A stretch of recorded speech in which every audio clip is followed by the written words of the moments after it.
está passando uma luta com seu irmão, onde ele está voltando para casa e não sabe como seu irmão vai recebê-lo em relação àquilo que ele fez com o irmão, né? Ele roubou a primogenitura e tomou as bênçãos dele. E isso ficou amargurado o coração de Esaú. E aí Esaú prometeu de morte ele. E ele, depois de quase 20 anos, ele volta para a família, querendo ver o seu pai ainda vivo e a sua mãe. E ele não sabia a reação do irmão. Será que ele vai me receber bem? Será que passou essa raiva? E aí ele faz todo um esquema em relação a se aproximar do irmão. Ele manda uma comitiva antes, ele manda presentes antes, e ele tentando fazer que o seu irmão tenha um coração mais flexível em recebê-lo. Mas Jacó não sabia que Deus já tinha preparado o coração de Esaú. Deus já tinha feito o milagre. E quando chega a comitiva e chega os presentes, ele não precisa, eu não preciso de presentes, eu não preciso ser adulado para mim perdoar o meu irmão, porque eu estou com saudade dele. E eu achei uma passagem muito interessante em relação ao perdão, né? E como nós temos visto nesses últimos dias, os corações, né, das pessoas, elas não conseguem perdoar, elas não conseguem digerir sentimentos, muitas vezes, que vai atrasar ela em relação à bênção que Deus tem para ela. Todo sentimento fora da palavra, sentimentos de amargura, de falta de perdão, de mágoa, de tristeza, todos esses sentimentos, ele atrasa a bênção na vida da pessoa. E aí Jacó, ele se prepara e aí ele passa o rio. E aí quando ele passa o rio, ele tem um encontro com Deus. Naquela noite ele armou o acampamento e ele ficou daí no meio da situação.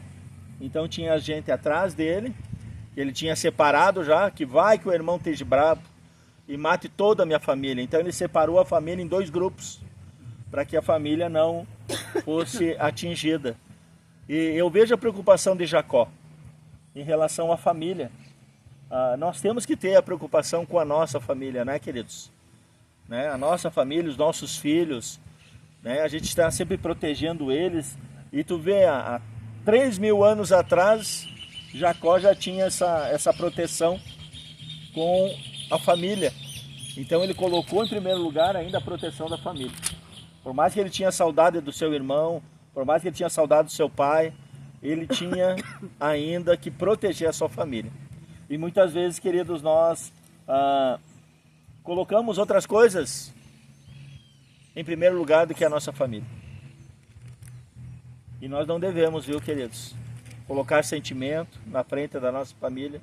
Nós não devemos colocar o trabalho na frente da nossa família. Nós não devemos colocar como é que eu posso falar, queridos?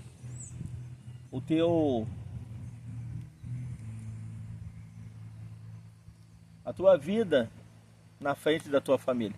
Nós que somos pais, somos mães aqui, a gente está sempre lutando pelos nossos, né? Sempre lutando, sempre lutando.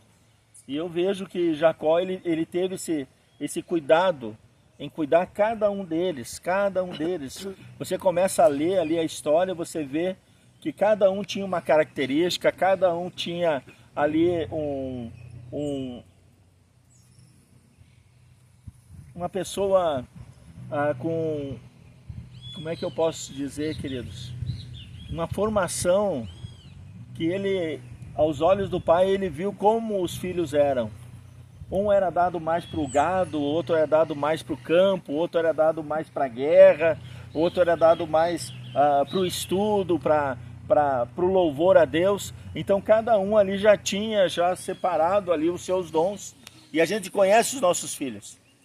A gente sabe no fundo como eles são, o dom vocacional de cada um, o caráter de cada um. E ali Jacó, ele abençoou os seus filhos naquilo que Deus mostrava para eles a profundeza do coração e a pessoa como eles eram. E tem um caso ali que me chamou a atenção, foi de Judá. Né? Judá era um homem muito bravo. Judá, ele tinha um coração assim, que qualquer coisinha ele poderia até matar uma pessoa, de tão bravo. E Jacó sabia do coração de Judá, e aí ele abençoa Judá. Judá, que a tua prosperidade seja calma, paciente. Então, tudo aquilo que não era a favor à vida de Judá, ele abençoou fazendo que Judá fosse diferente à sua geração. Quer dizer que os seus filhos, netos, bisnetos, não seriam parecidos com o avô. Então, a palavra de um pai, a palavra de um avô tem muito poder. Então, nós que somos pais, nós que somos avós, nós temos que abençoar a nossa geração. Abençoar. Por mais que você veja ali o caráter da pessoa, né? Mas é totalmente o contrário. Eu vou ter que abençoar, ao contrário é o caráter. Se é uma pessoa nervosa, Senhor, que ela seja calma, que ela seja pacienciosa. Senhor, que os filhos dela sejam pacienciosos, que os filhos dele sejam pacienciosos, que eles tenham um amor pelo próximo, que ele começar a profetizar já na geração futura, para que não se perca daí. E era isso que Jacó tinha medo, que os seus filhos se perdessem no mal, se perdessem naquilo que não era bom aos olhos de Deus. Amém? Então nós temos que ter essa visão que nós estamos envelhecendo, que o futuro dessa geração aí são os nossos filhos, e que logo logo os nossos netos estão tomando conta já. Então nós temos que abençoar. E eu comecei a ler, e aí eu tenho um neto, queridos, e ele vai todo dia lá em casa. Aí o que eu estou fazendo agora? Eu pego ele, abraço ele e começo a abençoar a vida dele. Que a sua geração seja abençoada. Que Deus abençoe o seu trabalho, que Deus abençoe a família que tu vai ter, que Deus dê sabedoria para ti, que Deus dê tudo de bom para você, que Deus derrame saúde sobre a tua vida, sobre a tua família. Então eu como avô agora eu estou abençoando a futura geração que está vindo através do meu neto. Então nós temos que ter essa sabedoria. E eu comecei, porque isso vai se perdendo, e eu tinha esquecido disso. Se você não está relembrando através da leitura, a gente acaba esquecendo. Nós temos como conhecimento a lei de Deus, a palavra de Deus, nós temos que andar sobre ela. Nós temos que exercer ela. Nós temos que praticar ela. E tudo, queridos, é a palavra. Tudo é pela palavra. Por mais que a gente não vê resultado assim imediato. Mas, se nós começarmos, eu comecei a ler a história, e aí a história de Jacó, ele entra dentro de Israel com 70 familiares dentro de Israel. Perdão, dentro do Egito. Quando deu a seca, ele entrou com 70. E aí, 400 anos depois, sai com 3.200.000 pessoas dentro de Israel. Do Egito. 3 milhões, queridos. Em 400 anos, Deus multiplicou, e saiu uma nação dentro do Egito. Que era a promessa que estava sobre Abraão, sobre Isaac e sobre Jacó. Que Deus faria deles uma grande nação. Então são promessas que Deus tem com nós e que nós devemos exercer através da palavra, pedindo para Deus abençoar os nossos. Abençoar a vida de cada filho que nós temos. Amém? Amém. E isso vai gerar bênçãos para a vida deles. Por mais que a gente não veja agora. Ou quem sabe um dia nós vamos partir e muitas coisas a gente não vai ir na vida deles. Mas Deus estará sobre eles. Ainda abençoando a vida deles através das promessas que nós falamos, colocamos verbalmente em oração, pedindo para Deus abençoar aquela família, ou aquele filho, ou os nossos netos. Amém? Amém. E eu quero chamar a atenção de vocês uma passagem que fala lá em Gênesis capítulo 32, aonde Jacó teve um encontro com Deus. E esse encontro, queridos, é conhecido como um encontro onde ali ele lutou com Deus. E ali ele teve uma luta espiritual em relação àquilo que ele era e depois aquilo que ele começou a ser. Porque naquela luta Deus mudou o nome dele. De Jacó foi para Israel. Através daquela luta, daquele sentimento que estava amargurando Jacó em relação ao irmão Esaú, Deus se revela a ele e ele começa a lutar com Deus. Então todo encontro com Deus, queridos, presta atenção, todo encontro que você vai ter com Deus vai gerar uma luta interna dentro de você. E essa luta interna é de mudança, é de transformação. Porque muitas vezes nós não queremos perdoar porque amargurou demais, que machucou demais. Não queremos, muitas vezes, fazer aquilo que Deus nos pede, que vai requerer o quê? Sacrifício, vai requerer que a gente saia da nossa zona de conforto. Mas quando você tem um encontro genuíno com Deus, haverá mudança. Amém? E houve mudança na vida de Jacó. E como é que você sabe que deu essa mudança? Porque naquela noite o anjo, ele mudou o nome de Jacó para Israel. E para ele lembrar que houve mudança, Deus feriu a coxa dele e ele saiu mancando. E pelos estudos, queridos, quando Jacó saiu mancando, ele não melhorou mais daquela perna. A vida toda dele, ele ficou mancando depois daquilo. Para quê? Para ele relembrar que ele tinha uma aliança com Deus e que ele precisava andar em cima dessa aliança. Então muitas vezes nós temos um encontro e esse encontro vai gerar algo dentro de nós para que a gente lembre dele, para que a gente tenha esse compromisso com ele daí. Amém? Não esqueça dele. Porque o que está acontecendo, queridos? Muitos estão esquecendo as alianças passadas com Deus. Não estão fazendo aquilo que Deus já pediu há anos atrás, há meses atrás. E ainda Deus está renovando essas alianças. E aí sim mesmo eles não estão vendo a aliança sendo renovada. Não estão vendo Deus agir na vida deles. Acham que não é Deus. Acham que é o acaso. Muitas pessoas, elas entram dentro da igreja, são abençoadas. Deus prospera, Deus cuida.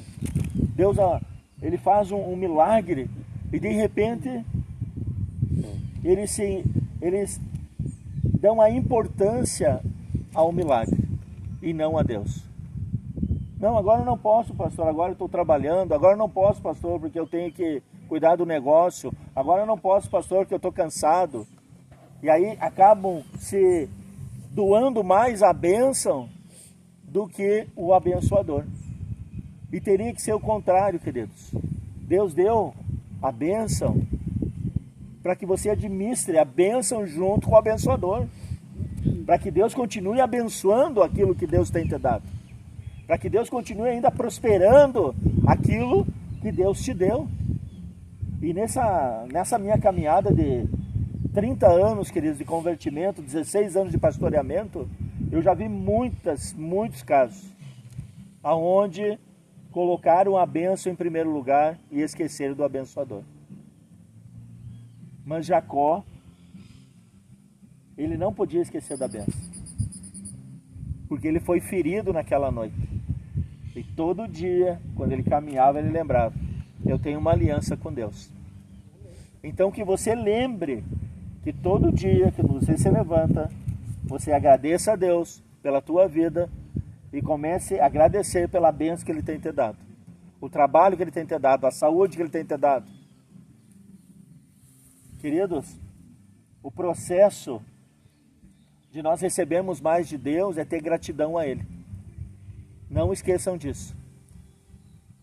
O povo de Israel é um povo grato a Deus. Se passou mais de 3.000 anos, você visita lá, o que acontece?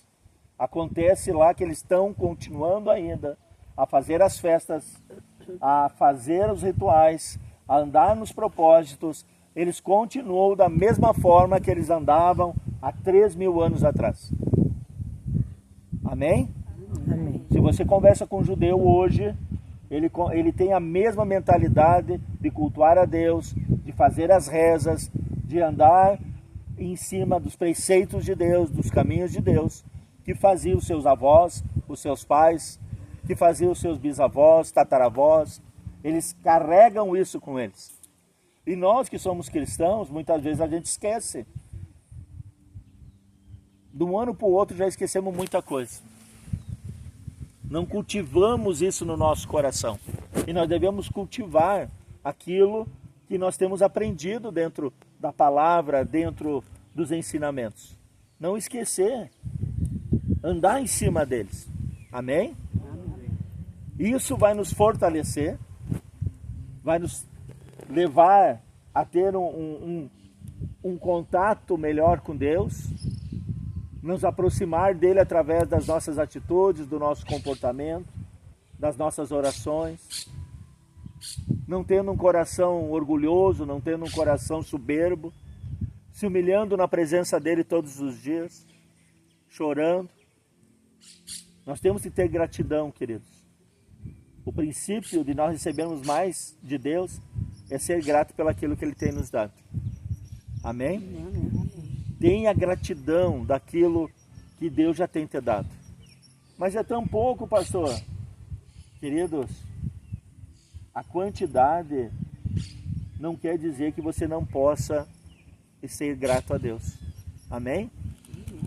Agradecer a Ele pelo aquele arroz, feijão na tua mesa, aquele guisadinho com molho, aquele purê de batata, aquela saladinha de repolho. Eu já estou fazendo aqui uma janta. Mas são coisas simples, né? Mas que nós devemos ter gratidão a Ele. Porque Ele tem, queridos, eu tenho experimentado, queridos, o suprimento de Deus há anos já. Há anos eu tenho experimentado o suprimento de Deus. E uma coisa que eu aprendi, queridos, que eu sou grato na abundância e sou grato na falta também. Amém? Amém. Sou grato nos dois. Quando está tudo abundante, nossa, queridos, coisa boa, né? Mas você agradecer quando está faltando, aí você tem que ter maturidade espiritual. Você tem que conhecer esse Deus, saber que é um tempo que você vai passar. É um tempo. Você não vai passar a vida inteira sofrendo, a luta inteira, só passando aquelas dificuldades, remoendo aquilo que você está sentindo. Não, é temporário, porque toda luta, queridos, toda causa que vem para nós é para nos transformar, é para nos mudar, é para nós pensar, é para nós refletir. Então, se você está passando por luta, por dificuldade, agradeça a Deus, porque Deus quer te mostrar algo, Deus quer te ensinar algo, Deus quer te falar algo que você precisa mudar na tua vida. Porque a gente só aprende quando a gente está na luta. É quando está difícil o negócio. Aí você lá vai e se ajoelha, aí você vai lá e chora, aí você vai lá e confessa os teus pecados a Deus, porque você quer mudança. Mudança na tua vida. Senhor, eu quero prosperar, eu quero, Senhor, fazer algo diferente, eu quero. Mas para isso tem o processo do sofrimento em minha vida também. Onde Jacó teve esse sofrimento.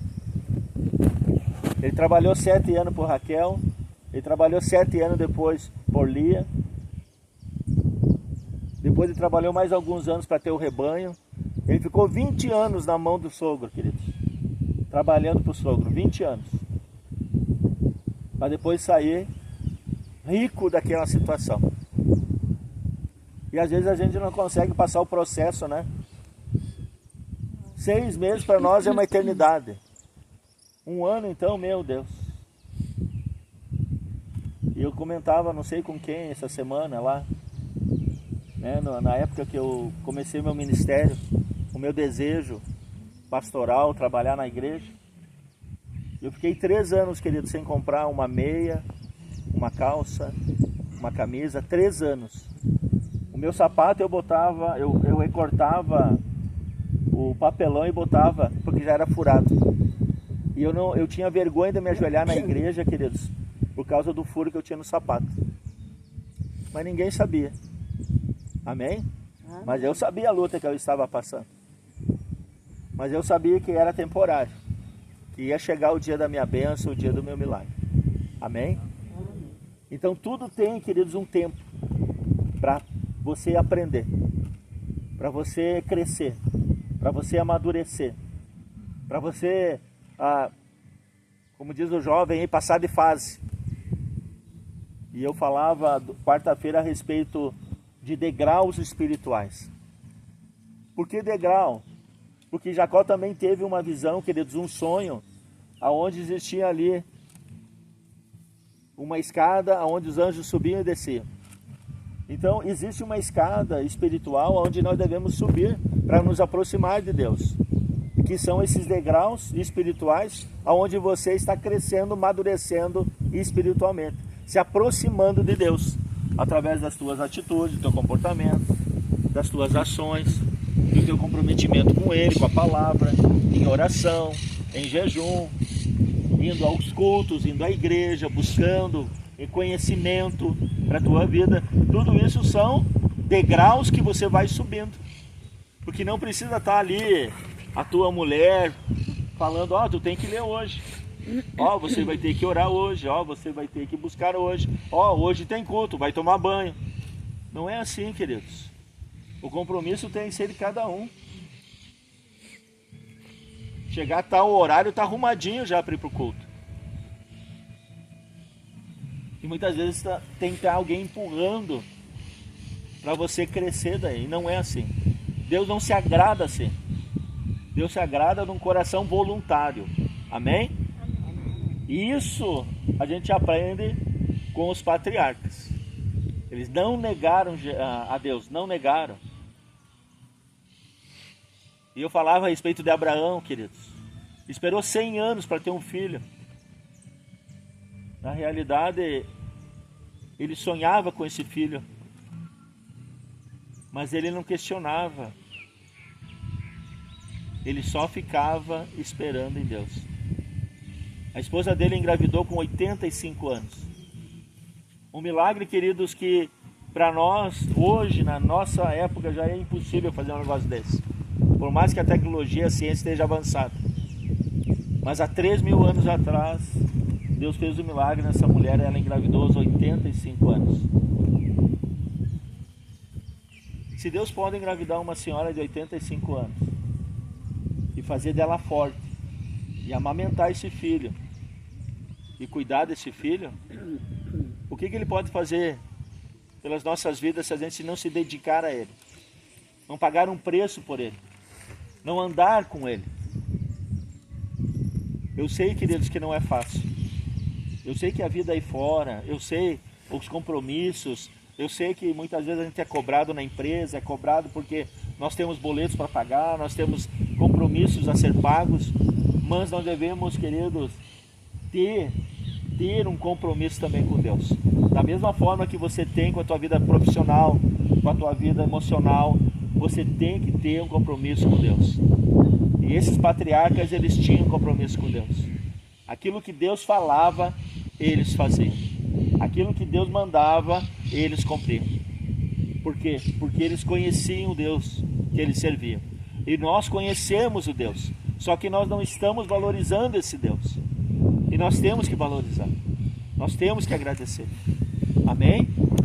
Nós temos que depositar nossa confiança, nossa fé nele.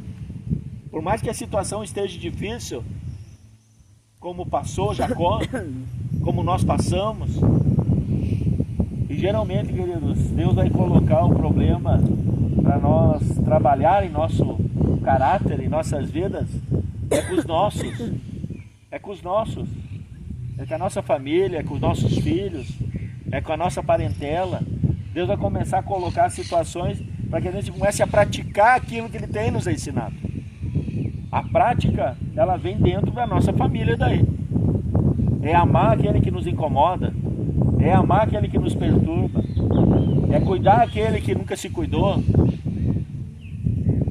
Deus, Ele começa, queridos, a colocar situações para que você cresça como pessoa. E que a gente chegue um pouquinho mais perto dele daí. Porque através das nossas ações, as pessoas vão ver Deus em nossa vida. Era isso que Deus tinha no propósito dessa família.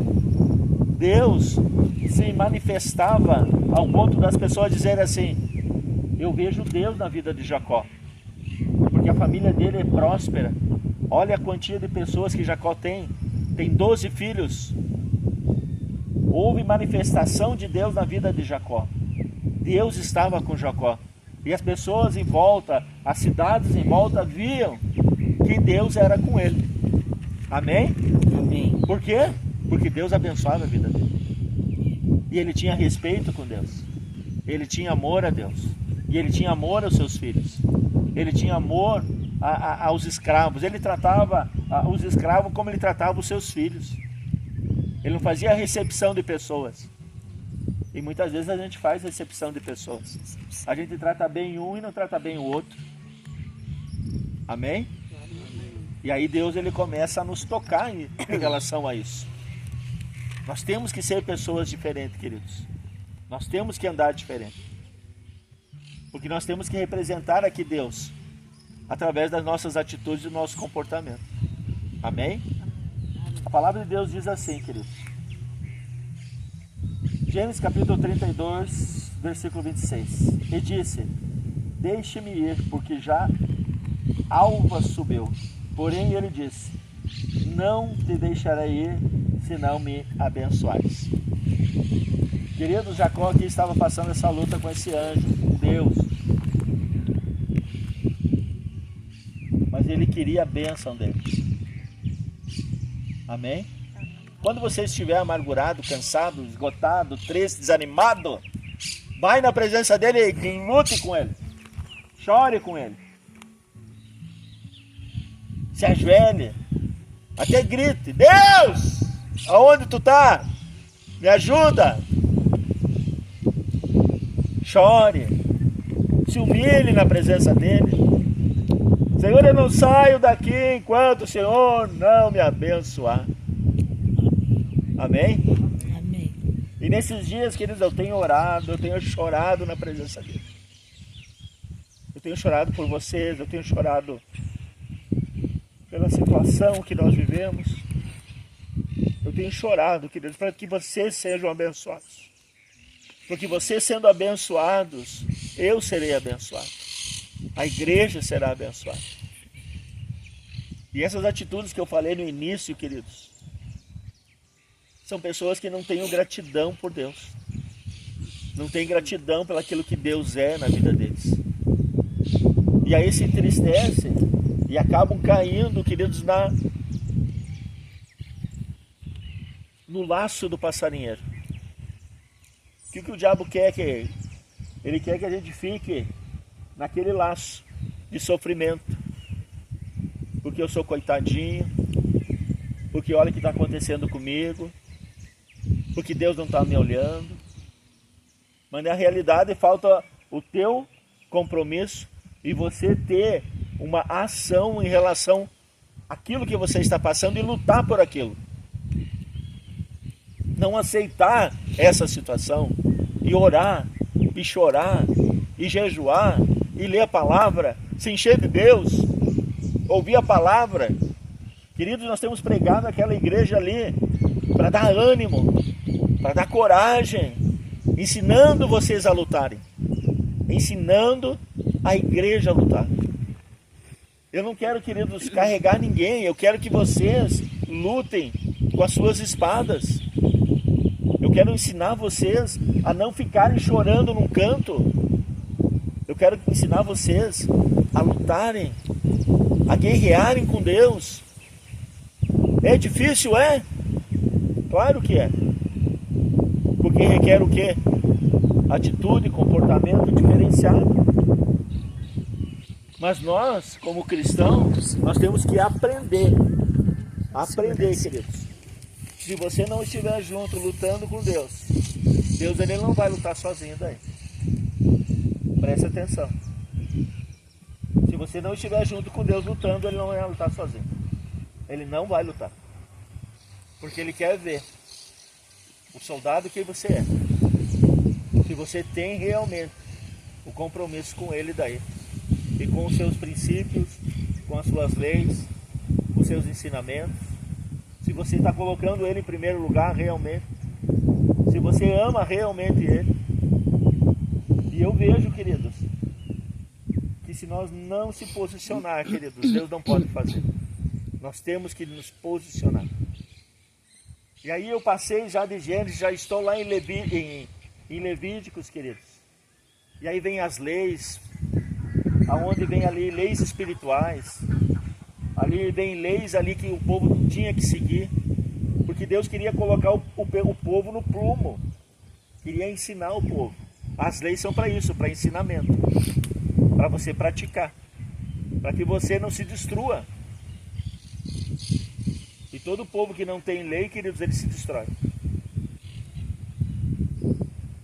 E nós aprendemos muito com Deus. E nós devemos andar em cima dele, desses ensinamentos. Para que a gente não se destrua. Amém? Amém. Por que tem tanta gente hoje com problemas? Tomando remédio, indo em psicólogo, psiquiatra. Por quê? Porque eles estão se destruindo. Através das suas atitudes, através dos seus sentimentos, através do seu comportamento, através daquilo que eles têm dentro do coração, amargurado, coisas que aconteceram e não conseguem perdoar. Isso vai gerando dentro deles uma doença espiritual, aonde eles não têm o conhecimento que nós temos, que o princípio tudo é o coração. Se o teu coração não está bem, você não está bem daí. Eu digo o coração espiritual. Nós temos que estar sempre pedindo para Deus, Deus, som do meu coração, som da minha vida. Eu não posso ficar com sentimentos, amargura, eu não posso ficar com tristeza. Eu tenho que perdoar. E quarta-feira eu falava, queridos, que tem pessoas que elas voltam à igreja depois de meses, anos até. E aí eu vejo assim, queridos, que eu tenho que começar tudo de novo o processo. Eu vou ter que novamente orar. Eu vou ter que pedir misericórdia para Deus. Eu vou ter que ensinar novamente aquela pessoa. Ela vai ter que começar a praticar novamente, para que Deus venha abençoar a vida dela. Então o processo para todos é igual, queridos. Mas eu não quero voltar para trás. Nós não queremos voltar para trás.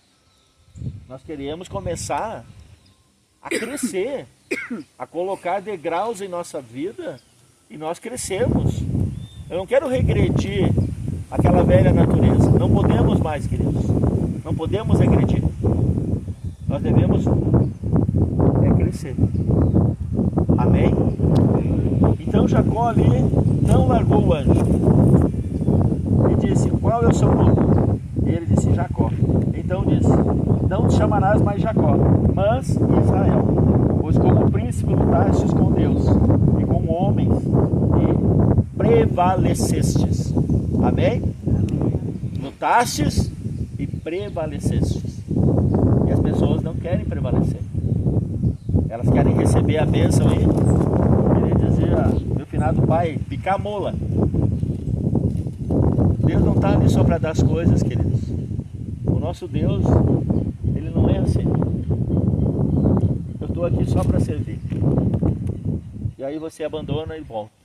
Ele quer intimidade, ele quer relacionamento, ele quer te cuidar todos os dias, ele quer que você ouça a voz dele, ele quer que você se aproxime dele, até que lute com ele, como fez Jacó. Amém? Amém? Amém. Glória a Deus. E Jacó lhe perguntou e disse, dai-me, peço-te, a saber o teu nome. E disse, por que perguntastes pelo meu nome? Abençoou ali. E chamou Jacó o nome daquele lugar Peniel, porque dizia, tenho visto a Deus a face, e a minha alma foi salva. Amém? Amém.